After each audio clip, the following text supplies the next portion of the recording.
ಮುಂಜಾನೆಯ ಆರಾಧನೆ. ಇಂದಿನ ವಾಕ್ಯ ಯೆರೆಮೀಯ ಪ್ರವಾದಿಯ ಗ್ರಂಥ 33ನೇ ಅಧ್ಯಾಯ 6ನೇ ವಾಕ್ಯ.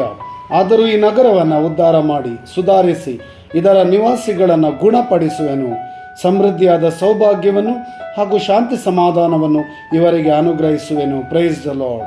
ಈ ನಗರವನ್ನು ಉದ್ಧಾರ ಮಾಡಿ ಸುಧಾರಿಸಿ ನಿವಾಸಿಗಳನ್ನು ಗುಣಪಡಿಸುವೆನು. ಸರ್ವಶಕ್ತ ದೇವರು ಪ್ರಭು ಯೇಸುವಿನ ಮೂಲಕ ನಮ್ಮನ್ನು ಗುಣಪಡಿಸುತ್ತಾರೆ.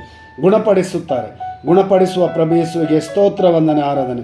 ಸಮೃದ್ಧಿಯಾದ ಸೌಭಾಗ್ಯವನ್ನು ಕೊಡುವ, ಶಾಂತಿ ಸಮಾಧಾನವನ್ನು ಕೊಡುವ ಪ್ರಭು ಯೇಸುವಿಗೆ ಸ್ತೋತ್ರ, ವಂದನೆ, ಆರಾಧನೆ. ಈ ಕ್ಷಣದಲ್ಲಿ ಮುಂಜಾನೆ ಸಮಯದಲ್ಲಿ ಯೇಸು ನಾಮ ಸ್ಮರಿಸೋಣ.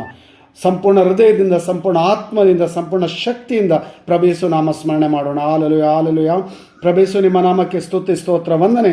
ಕ್ಷಣದಲ್ಲಿ ನಿಮ್ಮ ಆತ್ಮರನ್ನು ಕಳುಹಿಸ್ರಿ, ಅಭಿಷೇಕಿಸ್ರಿ. ಆರೋಗ್ಯ, ಸೌಖ್ಯ, ಆಶೀರ್ವಾದ, ವರದಾನ, ಕೃಪೆ, ಕರುಣೆ, ದಯೆ ಈ ವಾಕ್ಯ ಅಳಿಸುತ್ತಿರುವ ಪ್ರತಿಯೊಬ್ಬ ಮಗನಿಗೂ ಮಗಳಿಗೂ ನೀಡಿರಿ.